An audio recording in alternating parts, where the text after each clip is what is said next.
Ya, balik lagi sama kita. Cuma dalam acara salah. Up. Ini dulu, up dulu. Dalam apa?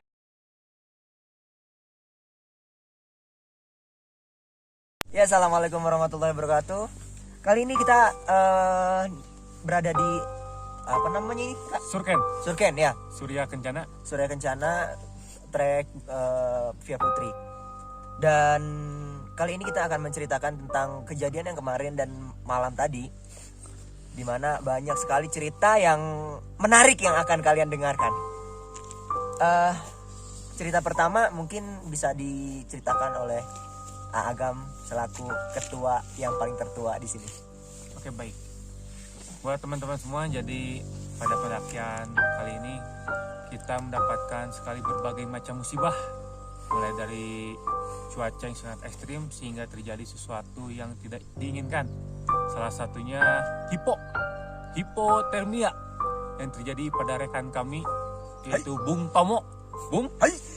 nah ini adalah rekan kita yang kemarin hipo sehingga terjadinya ketegangan di antara rekan-rekan. Jadi Bung, gimana kemarin rasanya hipo? Hipo itu seperti apa hipo? Jadi kemarin itu dari trek hampir menuju ke Surken ini, saya duluan karena berniat ingin mendirikan tenda terlebih dahulu sebelum rekan-rekan saya tiba.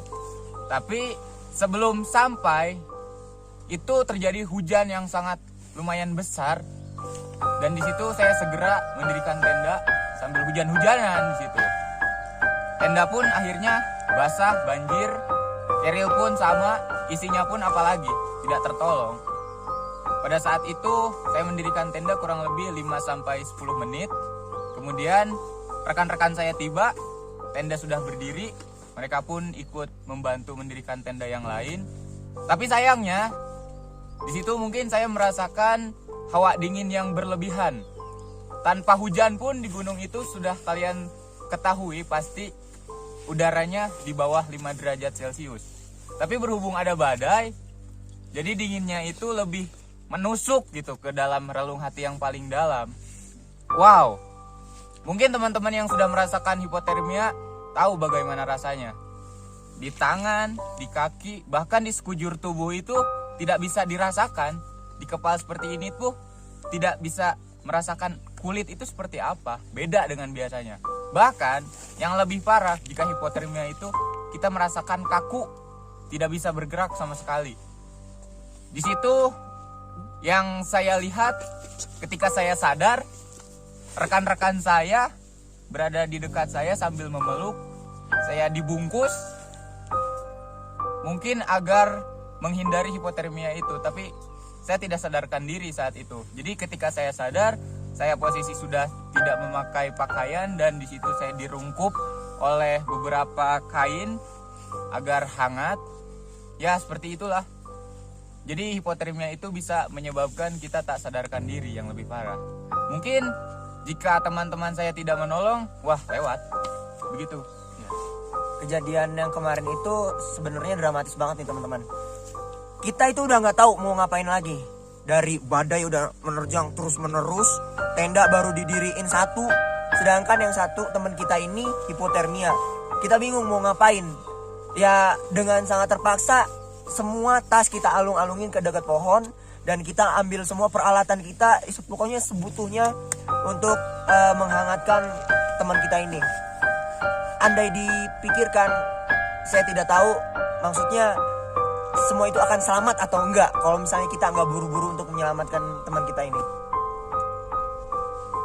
Jadi gimana Bung Tomo untuk rekan-rekan pendaki yang lain mengenai hipotermia ini? Apakah ada suatu masukan? Jadi untuk teman-teman yang nanti mendaki, jika mengalami hal yang sama seperti kita, badai, jika terlambat mendirikan tenda, cobalah untuk jalan lebih cepat karena harus sesuai target. Jika lebih dari jam 1, jam 2 ke atas, kita tidak tahu cuaca akan seperti apa. Jadi segeralah untuk mendaki sampai ke tempat camp minimal, mendirikan tenda seperti itu. Jika tidak sampai dengan tepat waktu. Jika hujan di tengah perjalanan, berhentilah sejenak, persiapkan jas hujan, playseat, agar kita terhindar dari hujan. Gunakan jaket setebal mungkin yang bermerek ya. Mohon maaf ini disensor sedikit. Terus sleeping bag pun saya sarankan yang hangat, bukan yang abal-abal. Tenda double layer yang tidak bisa merembes. Jadi sebelum kita mendaki, alangkah baiknya dicek terlebih dahulu semuanya. Jika sudah terlanjur hipotermia, ya teman-teman di situ peka. Seperti yang sudah diketahui, coba gesekan antar kulit teman dengan kulit teman. Tapi yang sesama jenis ya, mohon maaf. Untuk yang berlainan, mungkin hanya bisa melihat dan mendoakan saja. Gitu. Ya, dari berbagai kejadian yang kemarin siang atau sore, siang menjelang sore sudah terjadi, itu banyak banget pelajaran yang bakalan kita ambil. Kekompakan, kecepatan dalam menangani suatu permasalahan, berpikir cepat, itu semua akan terrealisasi sah. Pokoknya seperti itu teman-teman.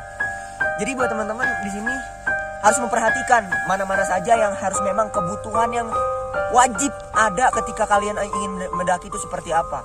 Jangan sampai ada satupun yang terlewatkan sehingga ketika kalian nanjak ke puncak atau saat ada di perjalanan, hambatan-hambatan akan menerka kalian. Seperti itu. Nah, itu kan kejadian yang kemarin siang menjelang sore itu terjadi di sini. Dan kita akan bercerita tentang kejadian yang semalam. Bagaimana itu kita mulai dari Agam. Oke, baik teman-teman. Jadi semalam itu seperti kita ketahui cuaca semakin memburuk. Entah itu halusinasi atau tidak, semalam kita merasakan ada sesuatu yang begitu janggal di sekeliling tenda kita.